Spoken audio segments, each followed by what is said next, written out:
Student, good morning to all of you. हम बोले थे कि हम लोग न्यू चैप्टर स्टार्ट करेंगे जो कि हम लोग का यहाँ से 6 मार्क्स का क्वेश्चन पूछता है और इसके लिए चैप्टर 7 हम लोग कंप्लीट किए क्योंकि ये तभी उसी को समझ में आएगा जो चैप्टर 7 को इन्वर्स निकालने के लिए सीखा होगा। जिसको इन्वर्स आता है ये चैप्टर बहुत ईजी लगेगा, वो है ना, वो खुद अपने से हमको लगता है कि हम अगर एक क्वेश्चन आपको दिखा दें तो आप खुद है ना आप बना सकते हैं, इस टाइप का है।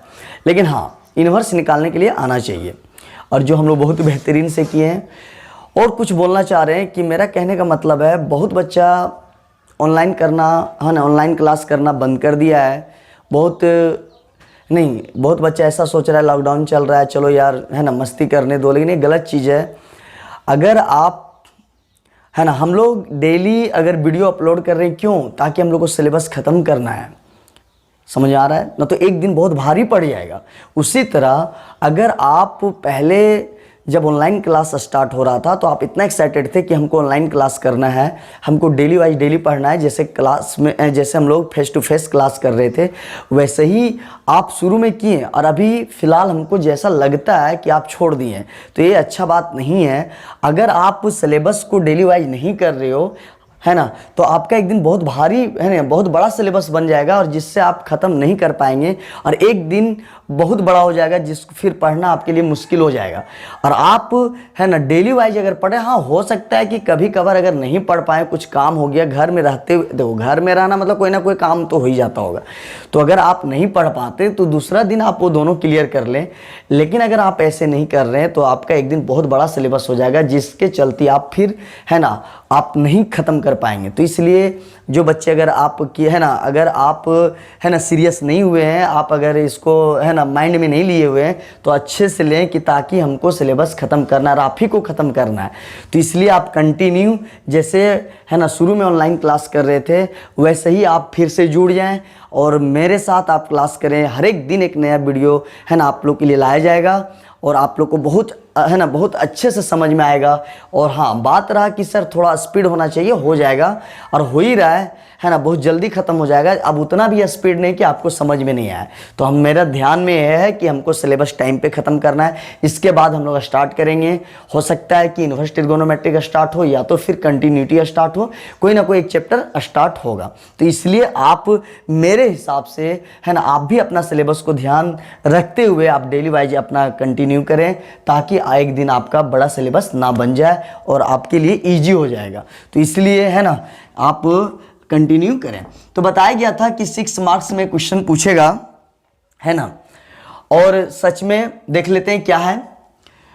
और ये सेक्शन सी में पूछता है। जैसे मैथमेटिक्स वाला में पेपर में क्या होता है कि उसमें सेक्शन ए होता है जो 1 मार्क्स का क्वेश्चन होता है, सेक्शन बी में 4 मार्क्स होता है, 1, 4 और 6। तो सेक्शन सी में ही पूछेगा, सेक्शन सी में। तो ये आपका कहाँ चला जाएगा? सेक्शन सी में चला जाएगा, तो वहाँ पे आपका 6 मार्क्स में रहेगा।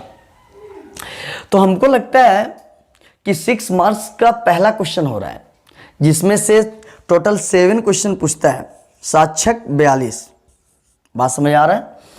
और उसमें से फर्स्ट क्वेश्चन मैट्रिसेस आपका होने जा रहा है। तो आप देखें, solution of system of linear equation, solution of system of linear equation आपको समझ में आ गया होगा है ना। यहां से ही आपको हेडिंग से ही समझ में आ गया होगा क्या बोलना चाह रहा है। बोल रहा है एक लीनियर इक्वेशन है। लीनियर इक्वेशन हम लोग उसको बोलते हैं, जैसे आप देखो x का पावर 1, y का पावर 1, z का पावर 1। लीनियर मतलब सीधा, और सीधा का मतलब क्या हो गया? 1 1 1। ठीक है, 2 रहता तो लीनियर नहीं होता, क्वाड्रेटिव होता है। तो 1 1 1 1 1 1 x y z का पावर 1 1, इसीलिए इसका नाम लिखा लीनियर। अरे क्या है? इक्वेशन। समझ आ रहा है? इसलिए बोला लीनियर इक्वेशन। लीनियर मतलब आपको याद आ गया होगा क्या? लीनियर का मतलब क्या होता है? 1। लीनियर का मतलब क्या होता है? 1। तो जो इक्वेशन दिया रहेगा वो हर एक का वेरिएबल का पावर क्या दिया रहेगा? 1 1। इसीलिए इसका नाम पड़ा लीनियर इक्वेशन। अच्छा, सिस्टम क्या हुआ है ना, जैसे आप कभी देखे होंगे कि एक सिस्टमेटिक ढंग से काम होता है। आप सुने होंगे कि एक सिस्टमेटिक ढंग से कोई काम होता है, तो आपको पता है कि हर एक काम सिस्टम से ही होता है।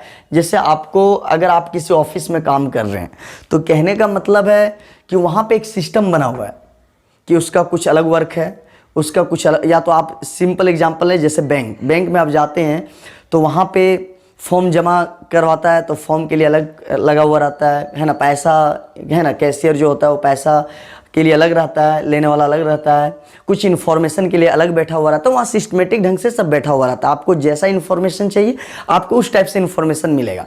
तो वहाँ पे क्या एक सिस्टम बना हुआ है और उस सिस्टम मिल के एक बैंक को चला रहा है। बात समझ आ रहा है ना। अगर वहाँ पे 5 आदमी का सिस्टम है तो पांचों मिल के एक क्या कर रहा है, उस बैंक को चला रहा है। अगर एक आदमी अगर नहीं आया तो उस बैंक में हो सकता है उस दिन है ना ज़्यादा भीड़ हो जाए, या तो फिर उस दिन ना नहीं संभाल पाएगा, क्योंकि एक आदमी नहीं रहने से उसको लोडेड ज़्यादा हो जाएगा। तो इसलिए वहाँ एक सिस्टम बना हुआ है कि आपको ये काम करना है, आपको ये काम करना है, आपको ये काम करना है, आपको पैसा लेना है, आपको फॉर्म भरवाना है, आपको इन्फॉर्मेशन देना है। तो इस टाइप से एक सिस्टम बन के एक सिस्टम बना हुआ है। एक सिस्टम में 5 आदमी है तो वो एक सिस्टम बना। अगर बैंक में 5 आदमी तो क्या बन गया, 5 आदमी का एक सिस्टम बन गया, और ये है ना, और पांचों आदमी मिलके एक बैंक को चला रहा है। तो आपको समझ में आ गया सिस्टम क्या होता है। उसी तरह यहाँ पे 3 इक्वेशन है ना, जब भी दिया रहेगा आपको है ना, अगर ये है ना solution of system of linear equation, तो हो सकता है कि 2x2 मैट्रिक्स हो तो उसमें 2 का सिस्टम रहेगा, 2 इक्वेशन दिया रहेगा, या तो फिर 3 है ना, अगर 3 रो है ना और 3 कॉलम का क्वेश्चन हो तो वहां पे 3 इक्वेशन रहेगा। 4 नहीं हो सकता है, 4 कभी नहीं हो सकता। तो ये तीनों मिल के 1 2 3 ये तीनों मिल के एक बैंक को चला रहा है। अरे तीनों मिल के अगर एक ए ना हो तो फिर बैंक नहीं चलने लगेगा। तो ये तीनों मिल के क्या बन गया, सिस्टम। तो वही बोला कि लीनियर इक्वेशन क्या क्या है, एक सिस्टम बना हुआ है, और सिस्टम में कितना इक्वेशन, यहाँ पे 3। तो तीनों मिल के क्या हो गया, एक सिस्टम बना। तो एक सिस्टम में कितना आदमी है, 3 आदमी, और तीनों मिलके क्या बनाता है, सिस्टम। तो लीनियर इक्वेशन का क्या है, एक सिस्टम है जिसका क्या निकालना है, सॉल्यूशन। जिसका क्या निकालना है, सॉल्यूशन। सॉल्यूशन मतलब आपको पता है कि x का वैल्यू निकालना, y का वैल्यू निकालना और z का वैल्यू निकालना, उसी को क्या बोलते हैं, सॉल्यूशन। चलो आपको समझ में आ गया। तो सबसे पहले जब आपका 6 मार्क्स वाला जब क्वेश्चन करोगे तो आपका एक 3 इक्वेशन का एक सिस्टम बना हुआ रहेगा। मतलब एक सिस्टम में 3 इक्वेशन आपका दिया हुआ रहेगा। क्या दिया रहेगा, है ना। जब भी आप मैट्रिक्स मेथड से बनाओगे तो वहां पे 3 इक्वेशन का आपका एक सिस्टम दिया रहेगा एग्जाम में। अब बोलेगा इसको आप बनाओ। क्लियर है।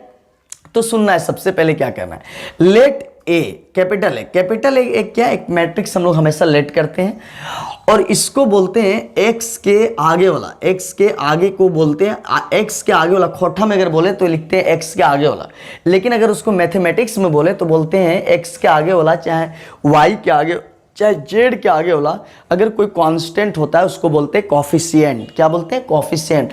तो एक्स के आगे वाला कोफिशिएंट, वाई के आगे वाला कोफिशिएंट, जेड के आगे वाला कोफिशिएंट। तो है ना, तो ए क्या होना चाहिए, ए जो हम मानेंगे लेट, उसके अंदर एक मैट्रिक्स बनेगा। और कैसा मैट्रिक्स होगा, ध्यान देना है, एक्स के आगे वाला, y के आगे वाला, z के आगे वाला। तो x के आगे a1 a2 a3, y के आगे b1 b2 b3, z के आगे c1 c2। तो एक जो x के आगे वाला, y के आगे वाला और z के आगे वाला अगर पूरा लिख दोगे तो उसको हम लोग क्या मान लेंगे, ए मैट्रिक्स। क्या मान लेंगे, ए मैट्रिक्स। तो अभी बोले थे x के आगे वाला क्या बोलते हैं, कोफिशिएंट। तो इसीलिए इसका नाम पड़ गया। ये जो मैट्रिक्स जो मेरा तैयार हुआ है किससे बना है, x के आगे वाला, y के आगे वाला, z के आगे वाला, x के आगे वाला, y के आगे वाला, z के आगे वाला।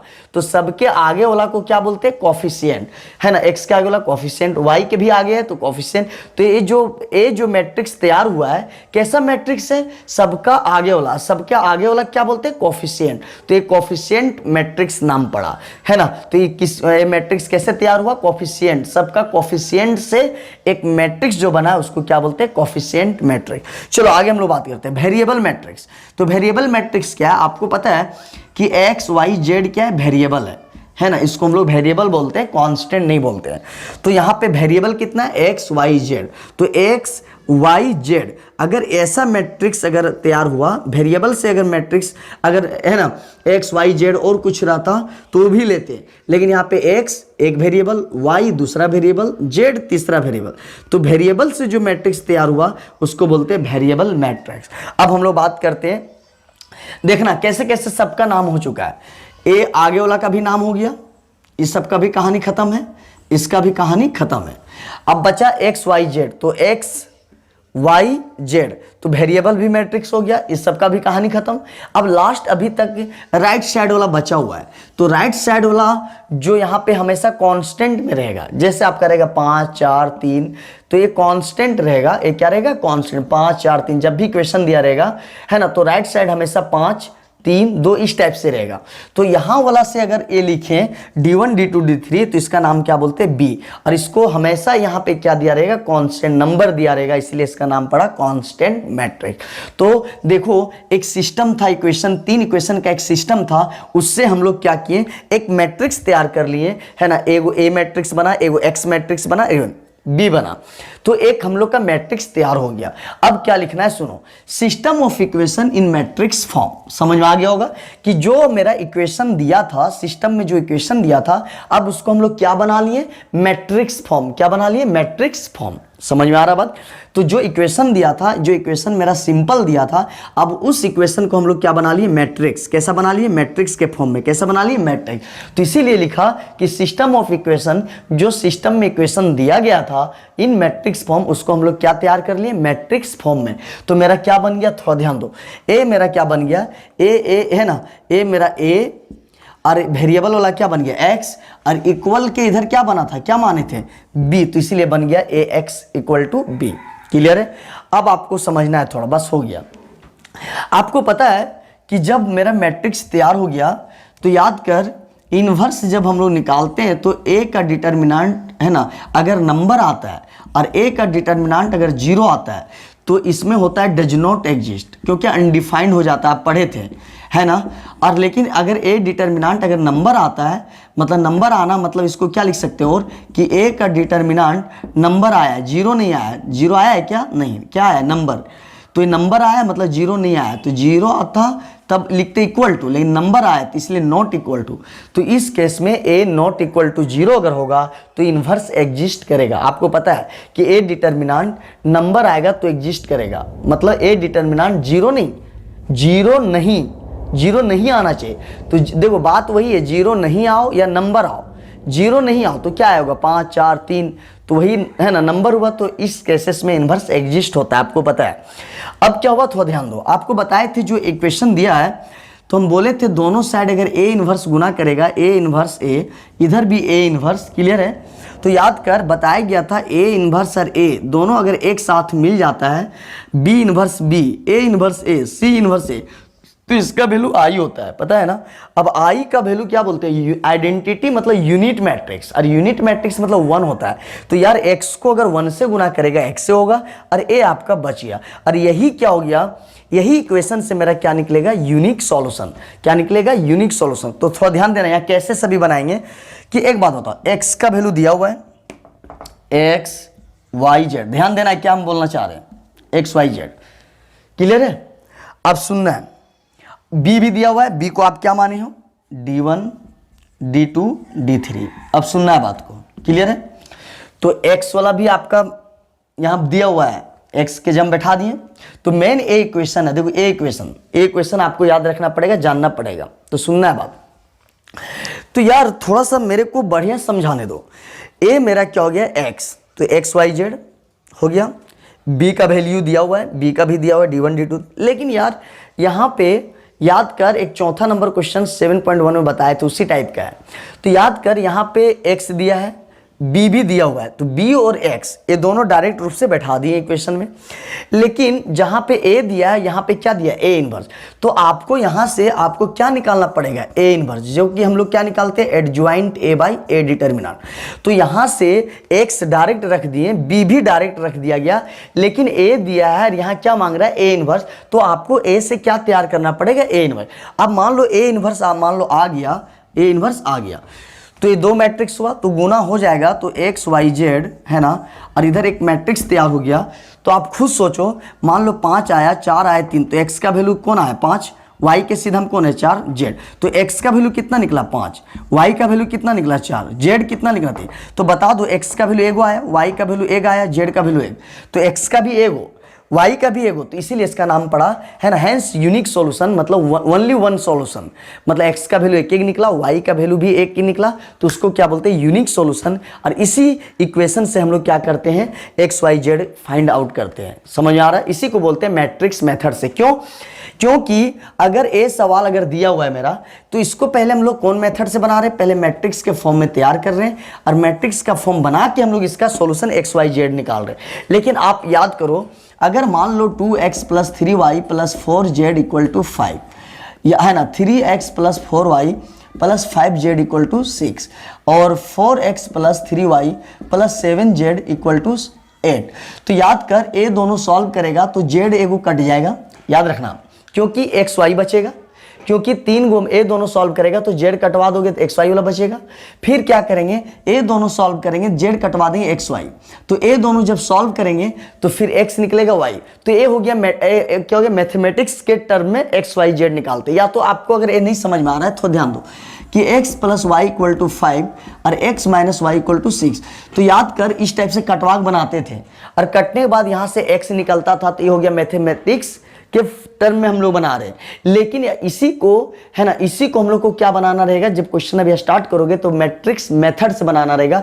जब मैट्रिक्स मेथड से बनाना रहेगा तो इस टाइप आपको मैट्रिक्स के फॉर्म में तैयार करना पड़ेगा। तो इसको हम लोग डायरेक्ट बनाते थे 9th 10th में, तो उसको बोलते हैं मैथमेटिक्स के टर्म में। अगर हम लोग इसको है ना, वहाँ लिखा रहेगा एग्जाम में कि डायरेक्ट नहीं बनाना है, जो आप 9th 10th क्लास के हिसाब से बना रहे थे वैसे नहीं बनाना है, बल्कि इसको मैट्रिक्स मेथड से बनाना है। तो यार तुम डायरेक्ट बनाओ तो भी एक्स का वैल्यू वही निकलेगा वाई का, या तो तुम मैट्रिक्स के फॉर्म में तैयार करके बनाओ तो भी एक्स वाई जेड वही निकलेगा। तो इसी है ना, यही क्वेश्चन है जो हम लोग इसको डायरेक्ट बना सकते हैं या तो फिर मैट्रिक्स मेथड। तो एग्जाम में क्या लिखा रहता है, डायरेक्ट नहीं 9th 10th वाला हिसाब से नहीं निकालना है, बल्कि आपको मैट्रिक्स मेथड से निकालना है। और मैट्रिक्स मेथड मतलब इसी को बोलते हैं जो मैट्रिक्स में तैयार किया जाता है, जो इक्वेशन दिया रहता है उसको क्या तैयार करते हैं मैट्रिक्स के तरह में, इसीलिए हम लोग उसको बोलते हैं मैट्रिक्स फॉर्म। दूसरा बात यह है कि यहां से कैसेस क्या बना, थोड़ा ध्यान देना है। क्या बना कि x मेरा दिया था है ना, और b भी दिया है, तो यहां से a से a इनवर्स निकाल लोगे, और a इक्वेशन में बैठाने के बाद मेरा एक्स वाई जेड निकल जाएगा। एक एक वैल्यू आ गया तो उसी को बोलते हैं यूनिक सॉल्यूशन। तो यहां से केसेस मेरा क्या आ गया है ना, यहां से 3 केसेस बनेगा, थोड़ा ध्यान देना है। क्या पहला केस क्या आया इसके बारे में लिखेंगे। पहला केसेस आया मेरा है ना, केस 1 में आया, एक आया कि a not equal to 0, A determinant not equal to 0। अगर इस टाइप से होगा तो इस केसेस में आपका कितना सॉल्यूशन निकले, यूनिक सॉल्यूशन। तो किस फॉर्मूला के हिसाब से, इस फॉर्मूला में हिसाब से है ना। तो यहां पे लिखेंगे है ना क्या, by equation x = a inverse b। समझ आ रहा बात, x = a इनवर्स b। समझ आ रहा है। जब a determinant not equal to 0 आएगा तब इस फॉर्मूला में x और b और a इनवर्स रखेंगे, तो इससे हमको हमेशा क्या निकलेगा, यूनिक सॉल्यूशन। क्या निकलेगा है ना, इस केसेस में क्या है, ओनली वन सॉल्यूशन है ना, ओनली वन सॉल्यूशन। समझ आ रहा है, इक्वेशन है जो ओनली वन सॉल्यूशन। तो यहां लिखेंगे equation has only one solution, जिसको हम लोग क्या बोलते हैं, यूनिक सॉल्यूशन। क्या बोलते हैं, यूनिक सॉल्यूशन। ए मेरा हुआ। तो पहला केसेस क्या बना, अगर ए डिटर्मिनेंट अगर 0 के बराबर नहीं आया, तो 0 के बराबर नहीं आएगा तभी ए इनवर्स निकलता है, याद है। अगर 0 आएगा तो अनडिफाइंड होगा।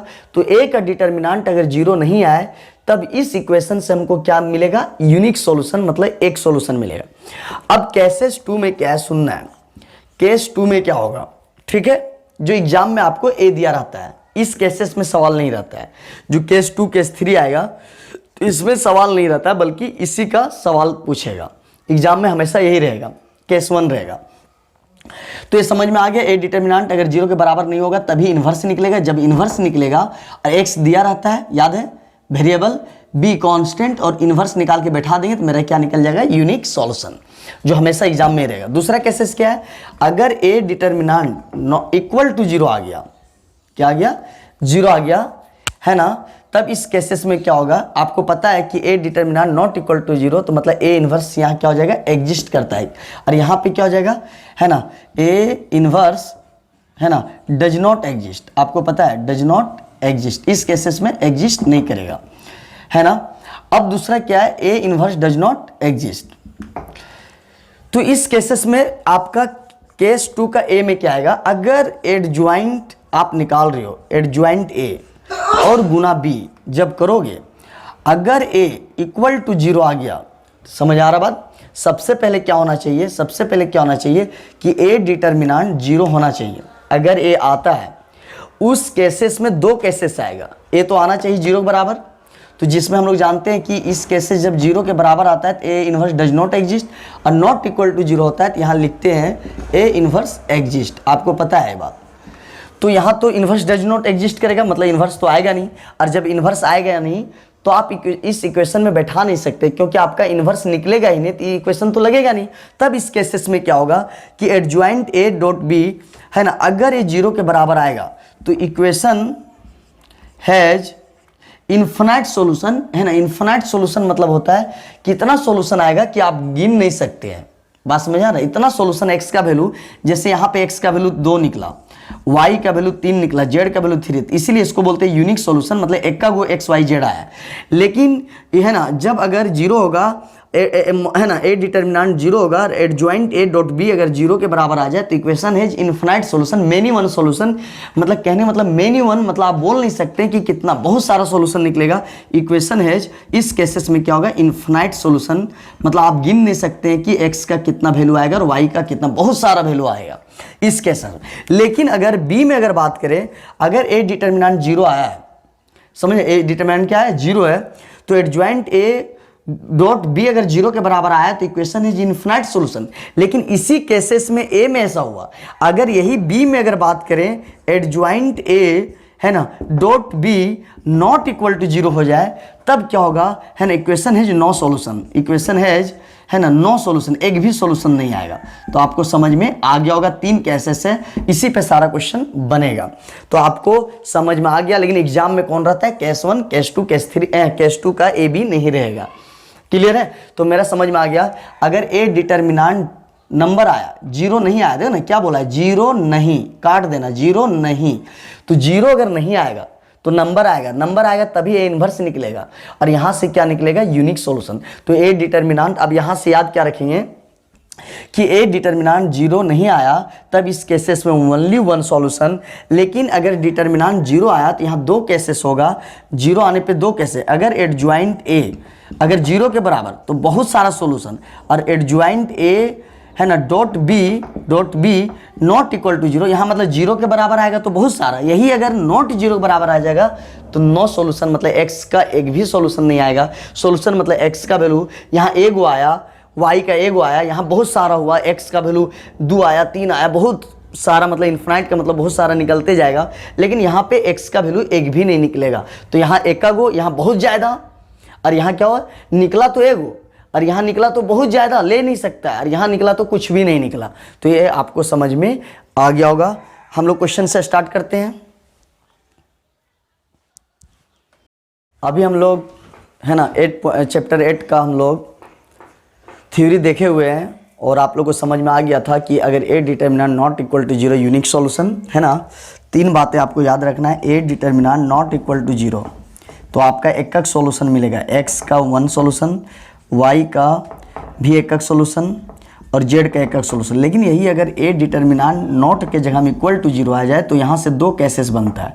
अगर एडज्वाइंट a गुना b अगर आपका 0 के बराबर हो जाएगा तो बहुत ज़्यादा सॉल्यूशन होगा, बहुत ज़्यादा, मतलब x का वैल्यू 1000 भी हो सकता है, 10,000 भी हो सकता है, 5 भी, है ना, इन्फिनाइट, मतलब बोल ही नहीं सकता, 5 तो बोलना ही बेवकूफ़ी है, बहुत, मतलब हम गिन नहीं सकते। x का सॉल्यूशन बहुत सारा मिलेगा, y का भी बहुत सारा, लेकिन यही है ना, नॉट इक्वल टू 0 हो जाए तो नो सॉल्यूशन। तो आप इस केसेस में पढ़े, आप देखते हैं कि हम बोले थे कि इस केसेस का सवाल नहीं रहेगा, आपका इस केस करेगा, हमेशा A determinant not equal to 0 आएगा, जो एग्जाम में पूछता है। तो आप देख लें, सबसे पहले लिखें given system of equation is, या आर भी लिख सकते हैं, कोई दिक्कत नहीं है। मेरा कहने का मतलब है जो आपको क्वेश्चन दिया रहेगा तो दिया रहेगा तो उसको लिखेंगे कि given system of equation is, मतलब सिस्टम ऑफ इक्वेशन है, क्या है जो यहाँ पे दिया है। अब हम लोग इसको क्या करेंगे, अगर देख लो यहाँ पढ़ो, यूजिंग मैट्रिसेस, या तो using matrices solve the following equation, बात समझ आ रहा है, using matrices solve the equation, है ना, सॉल्व द इक्वेशन, या तो फिर यहाँ लिख सकता है ना सॉल्व द, है ना सॉल्व, या है ना solve the equation by matrix method, ऐसे भी लिख सकता है, बाय मैट्रिक्स मेथड मतलब मैट्रिक्स के द्वारा, या तो फिर बोल देगा यूजिंग मैट्रिसेस, या तो मैट्रिसेस का यूज करते हो, तो बात वही है ना, तरीका वही है। तो अब सुनो, सिस्टम ऑफ इक्वेशन दिया हुआ है, अब इस इक्वेशन को किस मेथड से बनाना है, मैट्रिसेस मेथड से।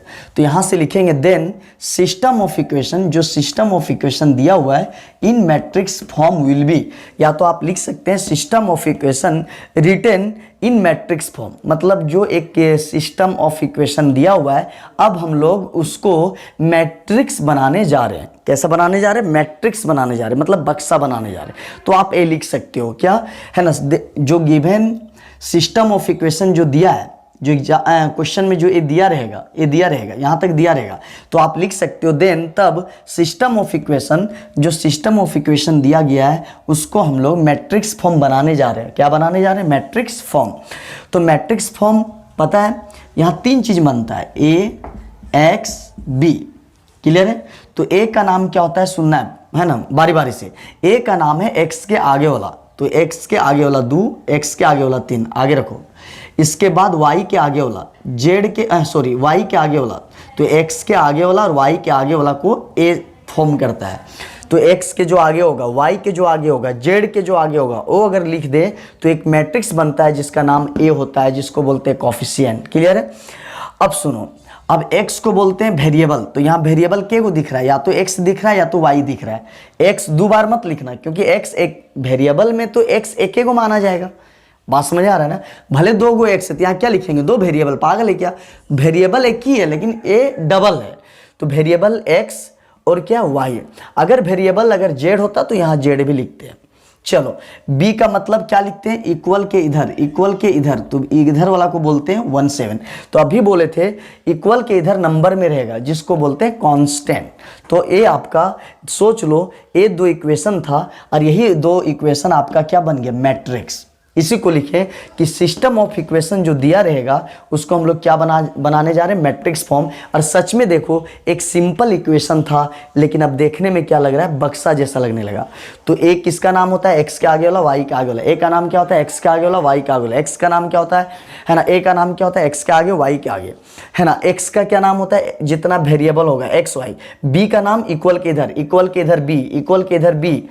एक्स वाई जो वेरिएबल होगा उसको एक्स, एक्स इक्वल के इधर बी, और एक्स के आगे और वाई के आगे का नाम क्या लिखते हैं, ए। चलो यार, चलो अच्छा बात है।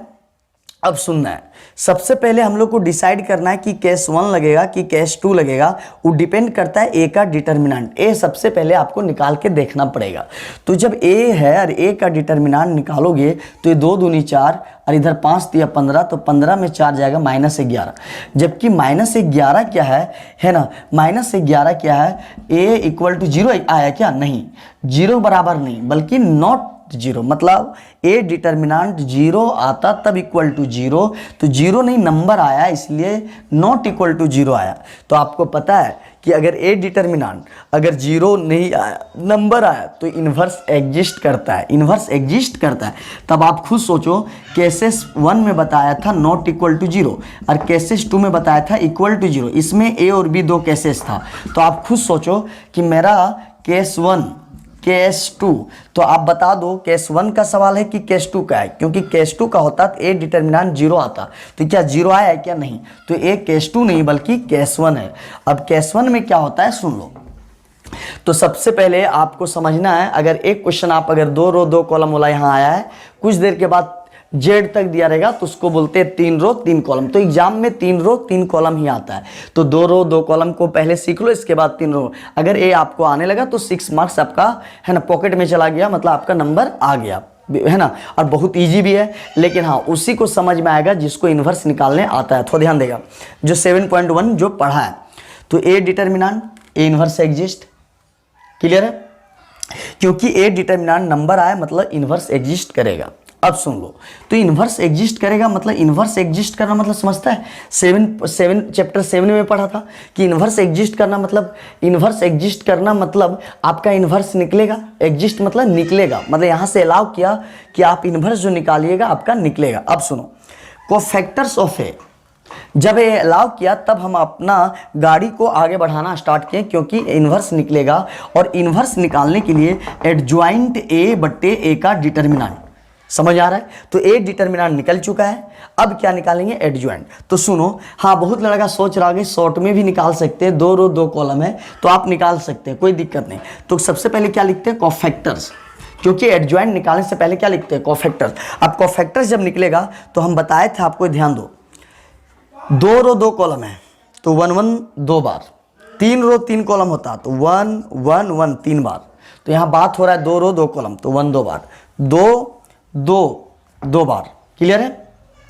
तो 1 1 2 बार, 2 2 2 बार, 3 रो 3 कॉलम होता 2 2 2 बार 3 बार, 1 1 3 बार। तो मेरा कहना 2 रो 2 कॉलम होगा तो 1 1 एक बार फिक्स करो, ये जो आपको पता है। इसके बाद पता है कि एक बार 1 फिक्स एक बार 2 फिक्स, 3 तब होता है जब 3 रो 3 कॉलम होता। चलो एक बार 1 भरते, एक बार 2, एक बार 1 एक बार 2, एक क्लियर है। आपको पता है 1 और 1 इवन, मतलब जोड़ने के बाद 2 आया, 2 में क्या होता है, इवन। 1 2, यहाँ नीचे वाला ऐड करके देखना, ऐड करोगे तो अगर ऑड आया तो 1 और 2 3 विषम संख्या तो 3 आया तो उसके आगे नेगेटिव, 2 और 1 3 ऑड आएगा तो नेगेटिव, 2 2 4 इवन अगर आएगा तो आपका क्या हो जाएगा, पॉजिटिव। तो पोजीशन और साइन क्लियर। अब देख लो 1 1 2 के सीधा में कट करो, 2 के सीधा में प्लस बना दो, 2 5 3, जिस नंबर को लोगे, अगर मान लो 2 ले रहा है तो 2 के सीधा में प्लस बना दो, अपने बच जाएगा। 5 ले रहा है तो 5 के सीधा में बनाओ तो 5 के सीधा में कट होगा, 3 बचेगा, सही है। अगर ये 3 ले रहे हैं तो 3 के सीधा में कट हुआ तो 5 बचा, अगर 2 ले रहे हैं तो ये 2 बचा। तो आपका अब एडजॉइंट पता है कि कोफैक्टर सी होता है, तो कोफैक्टर जो आया है ना उसको खड़े लिख दो, 2 -3 -5 2, यही आपका क्या बन गया, एडजॉइंट। अब बता दो इन्वर्स यहाँ से निकल जाएगा, एडजॉइंट ए बट्टे ए का डिटर्मिनेंट, जो 7.1 में पढ़े। अब बताओ एडजॉइंट आया और ए डिटर्मिनेंट भी आया है। तो देख ले दोस्त, अभी तक आप देखे होंगे कि यहाँ पे है ना इन्वर्स निकालना 7.1। अब इन्वर्स जिसको निकालने आता है अब उससे क्वेश्चन बन गया, तो मेन मकसद था इन्वर्स निकालना। तो इन्वर्स निकालने के लिए चैप्टर 7 में हम लोग खाली इन्वर्स ही सीख रहे थे, और जो हम बोले थे ना कि जिसको इन्वर्स आता है उसका हाथ में 6 मार्क्स आ गया, और सच में अब आ गया, अब कहीं दिक्कत नहीं। थोड़ा सा सुनना है, याद कर जब हम लोग इन्वर्स निकालते थे तो ये डिटर्मिनेंट भी निकालते थे, चैप्टर 7 याद कर, एडजॉइंट भी निकालते थे और फॉर्मूला निकालते थे ए इनवर्स बराबर एडजॉइंट ए बाई ए डीटा। अब दोनों का वैल्यू यहीं तक निकालते थे, लेकिन सुन लो यहां तक मेरा ए इनवर्स यहीं तक कंप्लीट हो जाता था। अब थोड़ा सा एक स्टेप आगे जाएगा, क्या जाएगा सुनना है। अगर तुम जो इक्वेशन था उसको क्या बना दिया, मैट्रिक्स फॉर्म, तो मैट्रिक्स फॉर्म क्या बनाया, ए एक्स, क्योंकि आगे वाला को क्या माने थे, आगे वाला 2 3 5 2 उसको ए माने, देख लो, और एक्स वाई को क्या माने, एक्स माने, तो आगे वाला ए और पीछे वाला को क्या माने, देखो आगे वाला को ए माने और एक्स को क्या माने, एक्स, तो ए एक्स और इक्वल के इधर क्या माने, बी, क्या माने, हाँ बी माने, तो इधर बी। तो जो इक्वेशन बना, यही इक्वेशन से अभी हम अगर थ्योरी में बता रहे थे, बोले थे दोनों साइड ए इनवर्स से गुना करो, है ना, बोले थे ना, ये चीज बोले थे। अब बोले थे ए इनवर्स सर ए का वैल्यू आई होता है equal to X, A inverse B, और आई का वैल्यू 1, तो आपका क्या बच जाएगा, एक्स सिर्फ, तो ये यहाँ से इक्वेशन आया। तो यार उतना दिमाग मत लगाओ, सिंपल सोचो, अगर तुमको एक्स निकालना है, क्लियर है, तुमको क्या निकालना है, एक्स, सॉल्व एक्स। एक्स क्यों निकालना है, सुनना बात, क्योंकि एक्स का वैल्यू निकालना है और वाई का वैल्यू निकालना है, तो एक्स वाई निकालना है तो उसको क्या माने, एक्स, बड़ा एक्स, तो एक्स वाई अगर निकालना है तो कौन वाला निकालना है, बड़ा एक्स, तो यहां से बड़ा एक्स अगर निकालेंगे तो बी बट्टा ए हो जाएगा, क्योंकि एक्स निकालेंगे तो ए नीचे चला जाएगा। तो याद कर, अगर नीचे 1 पावर है तो ऊपर उठेगा, तो 1 है तो -1 भी, तो आप यहां से डायरेक्ट लिख सकते हो। तो ए इनवर्स ए, वैसा क्यों लिख रहे हो, डायरेक्ट शॉर्ट में सोचो। तो यहां से क्या लिखेंगे, फ्रॉम इक्वेशन 1, तो यहां जो हम लोग इसको मैट्रिक्स बनाए थे, क्या बनाए थे, आगे वाला ए, एक्स वाई को एक्स माने थे, मतलब ए आगे वाला ए हो गया, इसके बाद एक्स वाई को एक्स माने, इधर वाला क्या माने b, तो x इक्वल टू क्या हो जाए b बाय, तो जब नीचे a होगा तो 1 है, तो ऊपर जब उठेगा तो क्या होगा -1, तो यहाँ से आपका, यहीं से इस x को आप निकालोगे तो यहीं से आपका एक इक्वेशन आएगा। एकदम आराम से सोचना है, तुम खुद सोचो, x पकड़ लिया, x निकालना है क्योंकि एक्स वाई का वैल्यू x बोलते हैं, तो यार b बाय a, तो खुद सोचो b तो ऊपर में है, तो a अगर नीचे है 1 बाई है ना, पढ़ा होगा 2 है तो ऊपर जाता है तो -2, 1 बाई x है तो ऊपर जाता है तो -1, तो a निकालना है, b ऊपर में है तो ऊपर जाएगा तो क्या होगा -1, तो यहाँ -1 कर देगा। तो अब सुन लो यार, अब कुछ नहीं है, देख लो x का वैल्यू दिया हुआ है, b भी दिया हुआ है, तो इतना जो वर्क हो रहा था ना, इतना जो वर्क कर रहा था, सिर्फ किसके लिए कर रहा था, सिर्फ ए इनवर्स के लिए। क्यों? क्योंकि मेरा x दिया था, डायरेक्ट देखो, मेरा b भी दिया था, मेरा क्या था यहाँ a नहीं बल्कि क्या, यहाँ a है तो वहां a इनवर्स, तो इतना वर्क जो हम लोग किए हैं सिर्फ a का इनवर्स बनाने के लिए। तो वही ना बोले थे कि चैप्टर 7 में अगर इनवर्स निकालने आ रहा है तो इनवर्स निकालने आ रहा है, तो जो इनवर्स निकाल लिया तो बताओ यार, x के जब दिया हुआ है डायरेक्ट बैठाना है, b तो डायरेक्ट दिया हुआ है, तो यहां पे तुमको जो इंपॉर्टेंट बात है, जिसको इनवर्स निकालने आता है, ए से इनवर्स निकालने आता है, तो इनवर्स निकालने आएगा, जो इनवर्स बना लिया मतलब उसका वैल्यू यहां रख दिया। समझ आ रहा बात? तो मेरा कहने का मतलब है एक्स तो दिया है, बी भी दिया है, तो इतना वर्क क्यों किया? इनवर्स, जिसको इनवर्स निकालने आता है वो जो निकाल लेगा वो यहां चुपचाप से बैठा देगा। तो यार मेन काम क्या था? इनवर्स। इसीलिए बोले थे कि जिसको इनवर्स आता है उसका चैप्टर 8 एकदम ईजी है। अब सुन लो, गुना पढ़ा होगा क्या, एक सोया है, पहले एक सोया का काम करते हैं, खड़ा कितना है, एक गो, अगर दूसरा खड़ा होता तीसरा, तो इसका गुना पहला दूसरा तीसरा तीनों के साथ होता है, लेकिन यही बात है कि पहला सोया का गुना एक ही खड़ा है तो सिर्फ एक के साथ होगा, तो 2 एकाए 2, 7 पचे 35 कंप्लीट। अब देख लो, पहला खड़ा कंप्लीट हुआ, तब गैप बनाते दूसरा में, तो दूसरा है ही नहीं है तो आगे गैप नहीं बनेगा, तो पहला का काम कंप्लीट खत्म। अब देख लो, 3 एकाए 3, अब इसका गुना 3 एकाए 3, 7 दूनी 14, ये क्लियर है। अब तुमको पता है कि जब भी मैट्रिसेस में होगा तो पहले बक्सा को गुना कर लेना, ना तो बहुत बड़ा मिस्टेक कर जाओगे, क्योंकि अगर 11 को अगर मैट्रिसेस के अंदर में डाल दिया होगा तो बहुत बट्टा में आ जाएगा, फिर बट्टा में जब आएगा तो बट्टा में जब आ जाएगा फिर इसको गुना करने में बहुत टफ होगा, भिन्न का जोड़ आ सकता है, फिर दिक्कत कर सकता है। इसीलिए जब ऐसा सवाल आएगा तो पहले बक्सा गुना करना, बक्सा गुना जब करोगे और जो बाहर वाला जब अंदर जाएगा तो दन दन कट जाएगा, इसीलिए पहले बक्सा गुना करना, इसके बाद इसको एंट्री मारना। ना तो पहले अगर 11 को अंदर डाल दोगे तो पता चलेगा सब बट्टा में आएगा, बट्टा को गुना करना बहुत टफ हो जाएगा, तो इसीलिए पहले यहाँ गुना करेंगे, इसके बाद अंदर जाए। अब देखो, अब नंबर को जाएगा, तो आपको पता है कि अगर मैट्रिसेस के अंदर ऐसा है 2 जाएगा तो मैट्रिसेस के अंदर जितना भी मेंबर है सबसे गुना होता है, तो यहां से क्या हो गया आप खुद देखें, यहां से क्या हो गया एक्स वाई जेड, क्लियर है। अब -11 अंदर ले जाओ, तो यार -11 है ना, -33 है, अब -11 जाएगा तो -11 अगर अंदर जाएगा गुना हो गया। अब इसी तरह -11 इससे गुना होगा तो 11 पहले से है, अब -11 जाएगा, -1/11 गया तो 11 तिया 33, तो आपका यहाँ हो जाएगा 3 और 11 कहाँ है 11, ये हो जाएगा -1, क्लियर है ना, ये आपका ये हो जाएगा। सॉरी एक्स वाई तक ना माने थे, एक्स वाई था, यहाँ जेड का तो कोई बात ही नहीं, देखो एक्स के जम एक्स वाई है, आपका क्या है एक्स वाई, तो यहाँ से क्या निकल गया। अब तुम देख लो, ध्यान देना कि x का वैल्यू अगर 11 जाएगा तो 11 तिया 33, ये नीचे ऊपर है, ये हमेशा ऊपर रहता है तो ये कट जाएगा, और 11 नीचे 11 ऊपर है तो 11 11 कट गया, 1 आ गया, तो मेरा x का वैल्यू क्या हो गया 3 और y का वैल्यू क्या हो गया -1, तो x का वैल्यू 1 हो, y का वैल्यू 1 हो, तो यहाँ पे क्या आ गया यूनिक सॉल्यूशन, मेरा क्या हो गया यूनिक सॉल्यूशन, मतलब एक सॉल्यूशन आया। अब सुनना है, ये सवाल आपका बन गया, तो यहाँ पे मेन मकसद है, तो आप यहाँ क्या सीखे, चैप्टर 7 और चैप्टर 8 से रिलेट अगर करें थोड़ा सा तो कुछ नहीं है कि चैप्टर 8 में आप ये सीखें कि लास्ट में ए फॉर्मूला में बैठा देना है, लेकिन x आपका दिया रहेगा, b भी आपका दिया रहेगा, तो चैप्टर 7 में जो a इनवर्स निकालने सीख गया तो a इनवर्स तक इतना तक काम चैप्टर 7 में जो किया था वही करना है, चैप्टर 7 में जो किया था वही करना है, सिर्फ एक लाइन बढ़ा देना है। क्या बढ़ा देना है?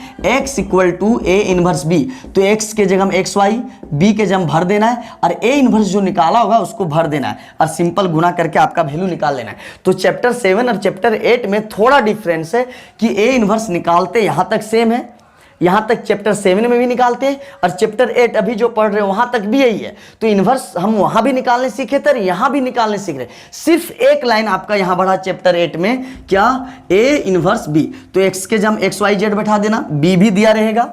और यहाँ पे जो आप इन्वर्स निकाले होंगे, जो चैप्टर 7 में यहीं तक निकालते थे, वही चीज़ यहाँ भर देना है। तो आपको सिर्फ एक लाइन यहाँ बढ़ गया, A इन्वर्स B, X दिया रहेगा, B दिया रहेगा, और A इन्वर्स जो आप निकाले थे चैप्टर 7 में, वो चीज़ को यहाँ भर देना, आपका आंसर आ जाए। लेकिन एक चीज़ और, ये तो आप सीख गए मैट्रिक्स मेथड। दूसरा बात कि सर ये सवाल आप मैट्रिक्स मेथड से बनाए, लेकिन आप कभी 10th में या 9th में आप पढ़े थे या 7-8 में आप पढ़े होंगे सवाल 2x 3x 2y = 7। तो आप सुन लो, है ना, ये सवाल है तो याद कर, है ना, जो 9th 10th में या 8 में पढ़े होंगे। इस टाइप का बोला गया था कि अगर x को कटवाना है तो x के पहले 2 है तो 2 को अपोजिट मेंबर में दो।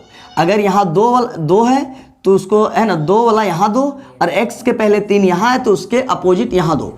मतलब पहला वाला, है ना, x में यहाँ जो है वो इक्वेशन 2 में देना, और यहाँ x वाला है वहाँ इक्वेशन 1 में देना। तो आप इससे क्या सीखोगे, 3 दूना 6x, 5 तिया 15y, 5 तिया 15y = 3, और इधर आ गया 6x, 7 दूनी, है ना, 2 दूनी 4y = 14। तो यहाँ से प्लस माइनस माइनस माइनस, तो एक कट गया तो 11y, और यहाँ से आपका 11 गया, 11 कट गया तो y का वैल्यू -1। तो देख लो सेम आया। अब y का वैल्यू इक्वेशन 1 में डालो तो x निकल जाएगा। तो देखो दोनों में क्या आंसर तो सेम ही आ रहा है, लेकिन ये लॉन्ग बन रहा है। तो यार तुम खुद सोचो, सर बहुत लड़का सोच रहा होगा सर कि हम ऐसे भी तो आंसर आ रहा है, सर ऐसे भी तो वही आंसर आ रहा है, तो 9 10 से बनाए चाहे ऐसे बनाए। लेकिन हाँ देख लो, इसको यहाँ पे आपको मैट्रिक्स मेथड से बनाएगा तब 6 मार्क्स मिलेगा। अगर आप ऐसे बना दोगे एग्जाम में तो तुमको एक भी मार्क्स नहीं मिलेगा। तुम आ रहा है आंसर वही, लेकिन आपको डिपेंड करता है कि आप कौन सा मेथड से बना रहे हैं। तो आप 9 10 से भी बना सकते थे, बनाए भी थे, लेकिन वही चीज को हम लोग को क्या बनाना है, मैट्रिक्स के टर्म में बनाना है। लेकिन अब देखो, अब बात क्या हुआ, सर मेरा आंसर सही है कि गलत है। मान लो 6 मार्क का सवाल है सर, 6 मार्क्स का सवाल है सर, और मान लो हम इतना वर्क कर लिए, आधा घंटा टाइम लगा दिए, 20 मिनट टाइम लगा दिए, पता चला कि मेरा आंसर सही है कि गलत है, वो चेक कैसे करेंगे। थोड़ा ध्यान सुनना है कि अगर जो इक्वेशन दिया होगा, जो इक्वेशन मेरा दिया होगा, मान लो कोई भी इक्वेशन जितना है, आप क्या करना, जो x का वैल्यू आया होगा वो x में बैठा देना, ठीक है, और y का वैल्यू जो आया होगा, y का वैल्यू जो आया कितना -1, ठीक है ना। तो एक कितना हो गया 6, और एक कितना है 5, तो 6 में 5 जाएगा 1, तो यहां से आ गया 1 = 1। तो LHS और RHS अगर बराबर आ जाएगा, कोई भी इक्वेशन बैठाना, या तो यहां बैठाओ या तो यहां बैठाओ, तो अगर बराबर आ जाएगा समझ जाना तेरा 6 मार्क्स मिल गया, मतलब आंसर सही है, XY का वैल्यू सही निकला है। तो जो आंसर आएगा, अब मान लो है ना गलत है कि सही निकला है, तो एग्जाम में आप कोई भी इक्वेशन, जो 3 इक्वेशन है या 2 इक्वेशन है, कहीं भी एक इक्वेशन में x के जगह बैठा दो, जैसे 3 बैठा दिए, y के जगह में -1 बैठा दिए, और देखिए 6 में 5 जाएगा 1, और राइट साइड में भी 1 था और LHS में भी 1 आया, तो 1 1 बराबर हो गया, मतलब आपका आंसर सही है। आप नोट कर लें। अब हम लोग, है ना, पहला नंबर क्वेश्चन हो चुका है, और पहला नंबर में 2 रो 2 कॉलम का सवाल था, क्योंकि 2 इक्वेशन था। अब एक सिस्टम में पिछला क्वेश्चन में 2 इक्वेशन दिया था, लेकिन इस बार एक सिस्टम मिलके, है ना, 3 इक्वेशन मिलके एक सिस्टम बनाया, एक सिस्टम में ही एक इक्वेशन बना। मतलब नहीं समझ आया हम क्या बोलना चाह रहे। हम बोलना चाह रहे हैं पहले 2 इक्वेशन था और 2 इक्वेशन मिलके 1 सिस्टम बना, और 1 सिस्टम मतलब 1 क्वेश्चन। उसी तरह 3 इक्वेशन मिलके एक सिस्टम है, और एक सिस्टम मतलब एक क्वेश्चन बना। तो मतलब 3 इक्वेशन मिलके एक क्वेश्चन बना, और एक क्वेश्चन कब बना, जब 3 इक्वेशन मिला तब उससे एक क्वेश्चन बना, और एक क्वेश्चन बनना मतलब एक सिस्टम में है। तो मेरा कहने का मतलब है सिस्टम ऑफ इक्वेशन दिया हुआ है, अरे एक सिस्टम में कितना इक्वेशन है, 3, तो मतलब ये तीनों इक्वेशन मिलके एक क्वेश्चन बना, और एक क्वेश्चन बना उसी को क्या बोलते हैं, एक सिस्टम है। अब बताते हैं, अब बोल क्या रहा है कि solve the following system of equation by matrix method. आपको मैट्रिक्स मेथड से बनाना है, क्या बनाना है, मैट्रिक्स मेथड से बनाना है। तो यार एक बात बताओ, अगर आपको इसको मैट्रिक्स मेथड से बनाना है, क्या बनाना है, मैट्रिक्स मेथड से बनाना है, तो आप देख लो सिस्टम ऑफ इक्वेशन क्या है, system of equation in matrix form. तो सबसे पहले आपको क्या बनाना पड़ेगा, मैट्रिक्स फॉर्म बनाना पड़ेगा। तो ये जो इक्वेशन सीधा सीधा लिख दिया है और आपको मैट्रिक्स मेथड से बनाना है ना। इसको हम लोग 9 10 से भी बना सकते हैं, लेकिन वैसे नहीं ना बनाना है। आपको क्या बनाना है, मैट्रिक्स मेथड से x का वैल्यू, y का वैल्यू और z का वैल्यू निकालना है। सॉल्व मतलब x का वैल्यू, y का वैल्यू और z का वैल्यू निकालना है। अब एक बात बताओ, जो इक्वेशन दिया हुआ है और इस इक्वेशन को क्या बनाना है, मैट्रिक्स फॉर्म बनाना है। तो सबसे पहले मैट्रिक्स कैसे बनाएंगे, इस इक्वेशन को हम लोग चेंज करके क्या बना रहे हैं, मैट्रिक्स बनाने जा रहे हैं। तो देख लो, system of equation in matrix form ax equal to B. अच्छा, बहुत लड़का का ये दिमाग नहीं काम कर रहा है सर कि चलिए इस इक्वेशन को मैट्रिक्स बना रहे हैं, लेकिन एक लिख क्यों रहे हैं, बता रहे हैं। सुनो पहले, x के आगे 1, x के आगे 1, x के आगे 2, x के आगे वाला, y के आगे 1, कुछ नहीं तो 1 होता है, y के आगे 2, y के आगे कुछ नहीं तो 1, तो साइन लेके बोला जाता है। y के आगे 1 ही नहीं है, आगे माइनस भी है, तो y के आगे 1 और माइनस दोनों है। y के आगे -2, y के आगे 1, ए लिख दिया। z के आगे 1, z के आगे -2, z के आगे 3, ये हुआ, है ना, क्लियर है। अब कहीं मान लो क्वेश्चन इस टाइप से होता, 2x 3z इक्वल टू 5, तो मान लो अभी हम बता रहे हैं ऐसा क्वेश्चन पूछा है, अगर मान लो y नहीं दिया है, तो y नहीं दिया मतलब समझ लो 0 होगा। तो 0 गुने y मतलब 0, तभी y वाला टर्म नहीं है, तो समझ जाना y के पहले क्या है, 0। ऐसा भी सवाल पूछा है 18 या 17 में, तो इसलिए याद रखना है, अगर मान लो 2x है और मान लो 3z है और मान लो यहाँ y नहीं दिया है, तो आपको समझ जाना y है, लेकिन y के पहले 0 है, जिसके चलती y दिख नहीं रहा है, तो वहां पे y के जगह हम क्या लेना पड़ेगा, 0। तो y बताए तो हो सकता है x में भी ऐसा हो, तो इसलिए है ना, इसको करते करते हम एक टर्म भी बता दिए कि अगर y गायब है तो समझ जाना y के आगे 0 है, क्लियर है। अगर z गायब है तो समझ जाना z के आगे 0 है। चलो, ऐसा क्वेश्चन बता दिए ताकि आगे आपको कहीं प्रॉब्लम नहीं होगा। ये नहीं कि ये क्वेश्चन बन रहा है और आगे जाके फंस गए और आगे जाके इस टाइप से लिख दिया 2x y प्लस, है ना, प्लस इक्वल टू 5, तो आपको समझना है कि z नहीं तो z के पहले क्या है, 0 है ना, क्लियर हो गया आपसे। अब कहीं क्वेश्चन दिक्कत नहीं होगा। एक टर्म इस टाइप का क्वेश्चन था, एक टर्म में हो सकता था कि y z गायब कर देता, तो वैसा भी आपको बता दिया गया ताकि अब ऐसा क्वेश्चन में कहीं नहीं फंसोगे।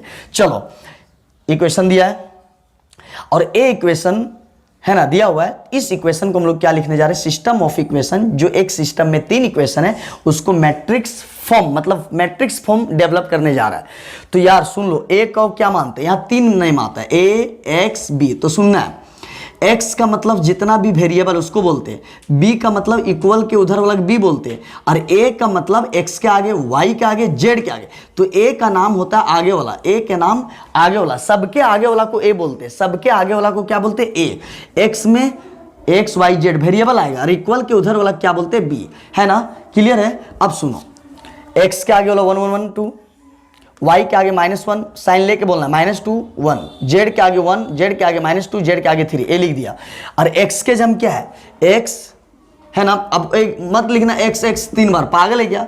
वेरिएबल का मतलब होता है x 2 बार दिखे, लेकिन वेरिएबल एक गो बाना जाएगा, क्योंकि x एक ही वेरिएबल होगा, लेकिन 3 गो भी लिखे तो वेरिएबल एक ही होगा। तो x एक वेरिएबल, y और यहाँ पे z, लेकिन पिछला इक्वेशन में 2 ही था x y तक, इसलिए x y लिखे। यहाँ 3 है तो आपको तीनों वेरिएबल देखना। और इक्वल के उधर बोलते हैं 491, जिसको b बोलते हैं। तो अब सुनना, इसका नाम axb क्यों पड़ा, क्यों आया, क्योंकि x के आगे, x के आगे, x के आगे, तो आगे वाला को क्या बोलते हैं, a। तो पहले क्या लिख रहा है, आगे वाला, है ना। तो आगे कौन है, आगे वाला कहाँ लिखा है, आगे वाला 1 1 2, आगे वाला कहाँ लिखा है, ए में, इसलिए पहले ए आया। अब एक्स वाला आया, तो एक्स वाला क्या बोले, कैपिटल एक्स, एक्स, और इक्वल के उधर क्या माना है, बी, इसीलिए ऐसा बन गया A X equal to B, जिसको हम लोग इक्वेशन 1 मानते हैं। तो आप यहां से देख लिए कि है ना, पहला आगे वाला को ए बोलते हैं, इसलिए आगे ए आया। एक्स वाला को क्या माना है, कैपिटल बड़ा एक्स, और इक्वल के उधर क्या माना है, बी, इसीलिए इक्वेशन जैसा जैसा पहले आप ए माने हैं, इसके बाद x माने हैं, इसके बाद b माने, इसलिए ऐसा इक्वेशन बन गया। और a इक्वेशन आपको लास्ट टाइम काम करेगा। चलो, अब ये बात तो समझ में आ गया। तो a का नाम x के आगे वाला, x y z को x बोलते हैं, इक्वल के उधर को b बोलते हैं। अब सुनना है कि जब आप इन्वर्स निकाल रहे होगे, है ना, जब इन्वर्स निकाल रहे होगे तो सबसे पहले क्या चाहिए, a का डिटर्मिनेंट, यही डिसाइड करेगा। तो देख लो डिटर्मिनेंट कैसे निकालते हैं, प्लस माइनस प्लस, 3 रो 3 कॉलम का डिटर्मिनेंट कैसे तोड़ते हैं, +1 +1, तो a और a गया, ए बच गया, ए और ए गया, तो ये चारों बच गया, माइनस और माइनस मिलके रिजल्ट क्या आया +1। तो इसको लिखने बाद इसका सीधा में कट करो तो 1 2 ए बचा। अब 1 लिखो, 1 लिखा है, अब इसके सीधा हम कट करें ए बचा। तो पहले इसको लिखना है और कट करके फिर लिखना है। पहले माइनस माइनस +1 लिखना है, कट करके फिर जो बचेगा इसको लिखने के बाद कट करके लिखना है। तो -6 और इधर से -2 आ रहा है, और इधर से जब भी लेते हैं तो एक माइनस अपने से लेते हैं तो +2 हो गया। ये 3 और ये 3 हुआ और ये -4 आए, लेकिन हम लोग जब इधर से लेते तो एक माइनस अपने से लेते इसलिए ऐसा हुआ 1 इधर से +4। तो आप रिजल्ट 12 में 4 जगह 8। तो आपको पता है कि A inverse equal to adjoint A by A का डिटर्मिनेंट। तो A का डिटर्मिनेंट नंबर आया है, तो नंबर अगर आता है तो सच में इनवर्स एग्जिस्ट होगा। अगर यही 0 आ जाता तो अनडिफाइंड हो जाता, तो फिर इनवर्स एग्जिस्ट नहीं होता। इसीलिए यहाँ पे क्या लिखे हैं, हेंस A इनवर्स एग्जिस्ट। तो आपको पता है कि जब A इनवर्स निकालना हो तो एडजॉइंट A बाई A का डिटर्मिनेंट। तो आपका A डिटर्मिनेंट निकल चुका है, अब क्या निकालना है, एडजॉइंट। और एडजॉइंट निकालने के लिए क्या निकालते हैं, कोफैक्टर ऑफ A। तो आपको पता है कि 3 रो 3 कॉलम हो, तो 3 रो 3 कॉलम हो, सुनना है बात, 3 रो 3 कॉलम हो तो A1 है ना, A1 1 1 3 कब आता है, 3 रो 3 कॉलम। तो 3 रो 3 कॉलम आया तो 1 3 बार होगा। अगर 2 रो 2 कॉलम होता तो 1 2 बार होता। उसी तरह 2 3 बार होगा, 3 भी क्या होगा, 3 बार होगा। तो 3 तक इसलिए नाम आया है कि 3 3 3 3 बात आ रहा है। 2 2 बात होता तो 1 और 2 ही तक लिखते हैं, लेकिन 3 रो 3 कॉलम आ रहा है तो एक वाला फिक्स करेंगे 3 बार, 2 वाला भी 3 बार और 3 वाला भी 3 बार। 3 वाला इसलिए आया कि 3 रो 3 कॉलम का आप निकाल रहे हो। पिछला क्वेश्चन में 2 रो 2 कॉलम था तो इसलिए 2 ही तक आप रुके हुए थे, 3 का बात नहीं किया था।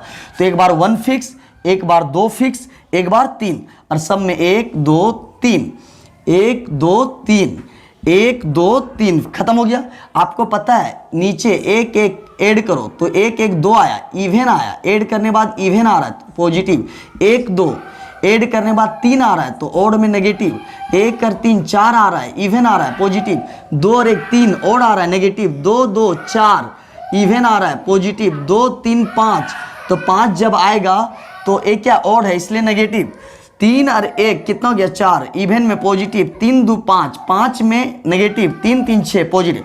तो पोजीशन भी हो गया और है ना, और ऑड में इवन में पॉजिटिव, ऑड में नेगेटिव। तो पोजीशन भी लिखा गया और साइन भी लिखा गया। अब आपको पोजीशन नहीं देखना है क्या रो है क्या कॉलम है। अब 1 के सीधा में डिलीट करो तो 1 के सीधा में डिलीट करके लिखो तो A बचा। इसके बाद -1 को डिलीट करो तो इसके सीधा में 1 कट होगा तो 1 2 -2 3। 1 को डिलीट करो तो ये बचेगा 1 2 -2 1 है ना, -2 1। अब A है ना, अब अगर बात करें 1 के सीधा में डिलीट करो, 1 के सीधा में डिलीट करो तो A और 1 कट जाएगा, -1 1 1 3 ए चीज हो जाएगा। अब एक इसके सीधा में डिलीट करेगा, इसको और इसको डिलीट करेगा तो 1 2 1 3 ए बचा। अब A -2 के सीधा में डिलीट करेगा, A और A डिलीट करेगा तो 1 2 -1 1 ए बचा है ना। अब इसका नंबर है A और A डिलीट करेगा तो -1 -2 1 -2। अब इसका सीधा में डिलीट करके लिखोगे तो 1 1 1 -2 ए हुआ। अब 3 के सीधा में डिलीट करेगा तो 1 1 -1 2 ए चीज हुआ। आप सॉल्व करो, -6 इधर से माइनस और इधर से जब भी लेते हैं तो एक माइनस अपने से, तो माइनस माइनस क्या हो गया प्लस। 3 और इधर से माइनस और एक माइनस अपने से +1, इधर से माइनस और एक माइनस अपने से तो -4 और माइनस +4, -3 -1 -3 -2 1, इधर से माइनस और इधर से जब लेते हैं तो ये माइनस दिख रहा है और एक माइनस अपने से आया तो ये हो गया माइनस माइनस प्लस, और इधर से माइनस और इधर से एक माइनस अपने से प्लस, -2 -1 -2, और इधर से जब लेते हैं तो एक माइनस और एक माइनस अपने से तो प्लस। तो आपका रिजल्ट आया। तो आपको पता है कि एडजॉइंट निकालने के लिए कोफैक्टर जो आया है उसको खड़ा खड़ा लिख दो, 3 3 4 3 1, तो यही तरह आपका क्या बन जाएगा एडजॉइंट। तो आपको पता है कि कोफैक्टर को 3 3 करके खड़ा खड़ा लिख देना है। ए तीनों खड़ा करके लिख दो, ए तीनों खड़ा करके लिख दो और ए तीनों खड़ा करके, यही आपका कोफैक्टर क्या बन जाएगा एडजॉइंट। आपको पता है ए इनवर्स निकालने के लिए क्या जरूरत पड़ता है, एडजॉइंट ए है ना, क्या पड़ता है एडजॉइंट ए बट्टे डिटर्मिनेंट। तो ए का डिटर्मिनेंट 8 आया है और एडजॉइंट भी आपका आ चुका है, तो ये मेरा क्या हो गया ए इनवर्स। अब सुनना है, इतना तक है ना, इतना तक का अगर हम बात करें, इतना तक का अगर हम बात करें तो चैप्टर 7 में भी यहां तक निकालने सीखा था कि A inverse adjoint A by A determinant. तो सर और चैप्टर 8 में क्या फ़र्क है सर सिर्फ एक चीज़ फ़र्क है सर, सिर्फ इस इक्वेशन में बैठा देना सर, बाकी तो यहाँ तक चैप्टर 7 में भी निकालते थे ए इनवर्स तक, है ना, सारा क्वेश्चन में ए इनवर्स तक निकाले थे। और चैप्टर 7 और 8 में डिफरेंस अगर देखा जाए तो यहाँ तक दोनों में निकलता है। चैप्टर 7 में भी यहाँ तक निकाल के छोड़ देते थे, यही आंसर होता था, लेकिन चैप्टर 8 में थोड़ा एक लाइन बढ़ाना है। क्या एक लाइन बढ़ाना है, थोड़ा सा देखना है। क्या अगर हम बात करें थोड़ा सा क्या बढ़ाना है, क्या अगर फ्रॉम इक्वेशन 1 से बात करें तो आप है ना x निकालोगे तो x इक्वल टू क्या हो जाएगा b, है ना, x इक्वल टू क्या हो जाएगा a इनवर्स b। ये बात समझ लो। तो यहाँ पे लिखेंगे, क्या लिखेंगे, फ्रॉम इक्वेशन 1 क्या सुनना है, अगर तुम इक्वेशन x निकाल रहा है, x निकालना मतलब x का वैल्यू, y का वैल्यू, z, तो आप अगर x का नाम ले रहे हैं बड़ा x तो उसमें तीनों आ जाएगा x y z। तो अब x निकाल रहे हैं तो खुद सोचो b बाई क्या हो गया a हुआ ना, शॉर्ट में बता रहे हैं। तो यार एक बताओ, x a नीचे b1 है तो आप सुने होंगे अगर x का पावर 2 है तो प्लस है तो ऊपर जाता है -2, अगर नीचे x है ऊपर जाता है माइनस, तो a जब ऊपर जाएगा तो क्या हो जाएगा -b।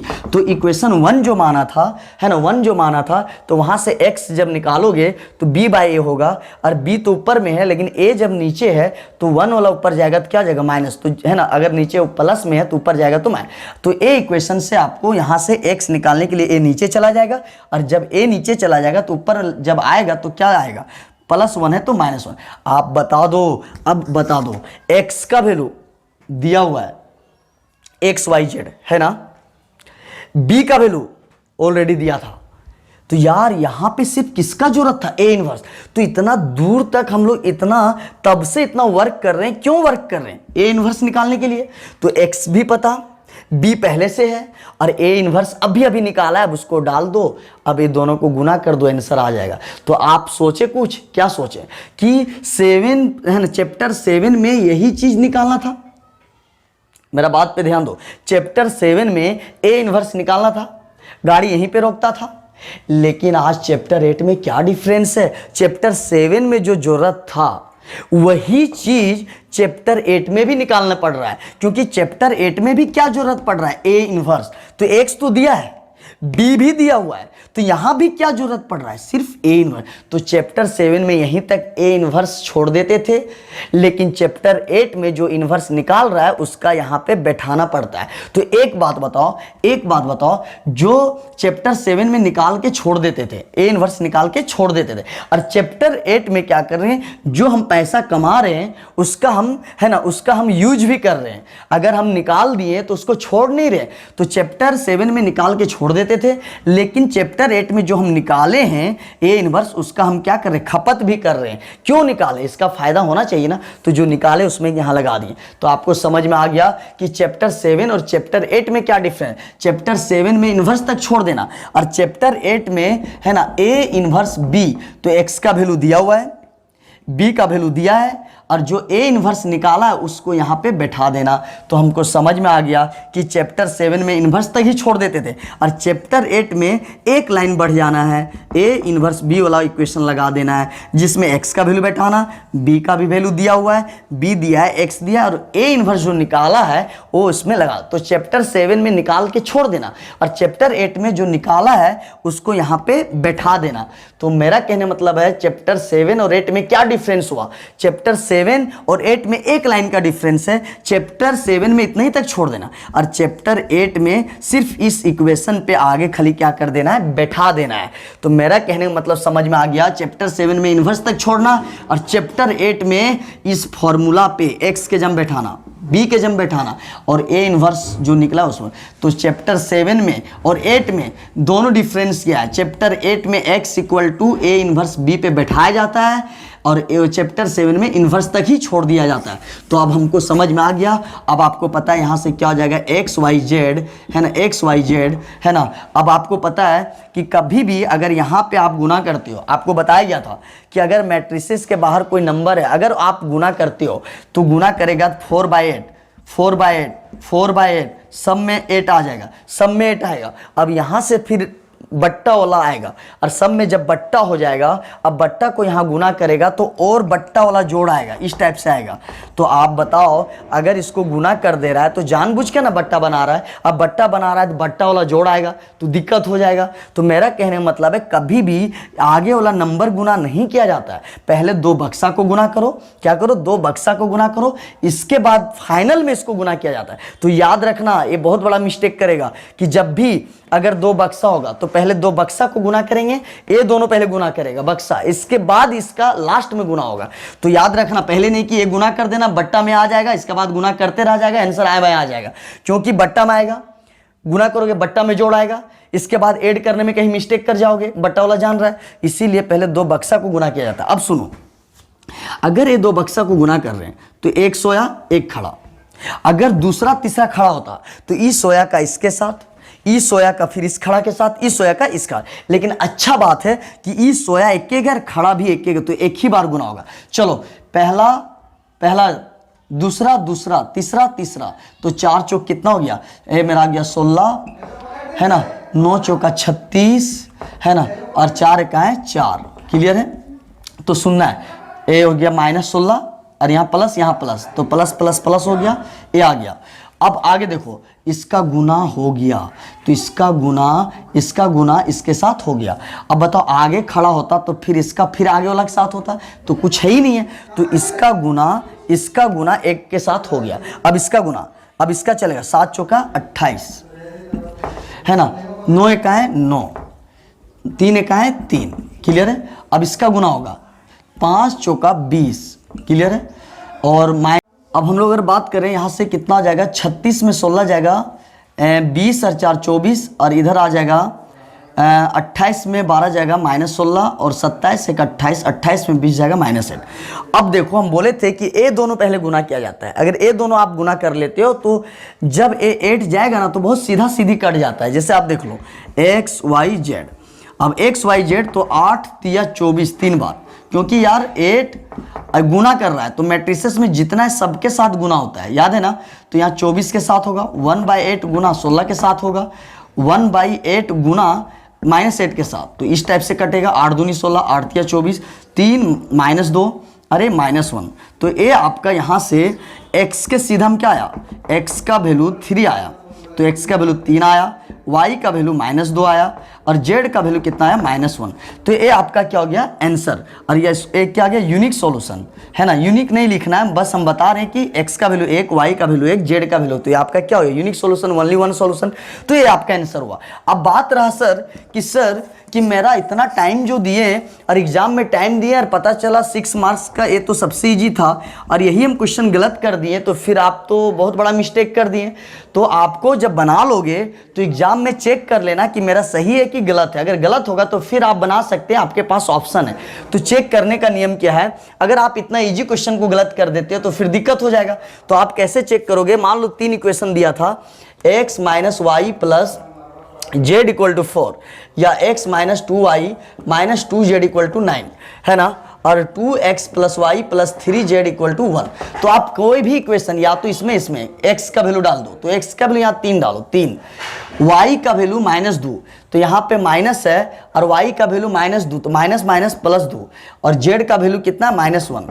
तो देख लो, 3 2 5, 5 में एक जाएगा 4, और यहाँ 4, तो LHS और RHS अगर बराबर आ गया तो समझ जाना आपका 6 मार्क्स मिल गया, मतलब आंसर जो भी आया सही है।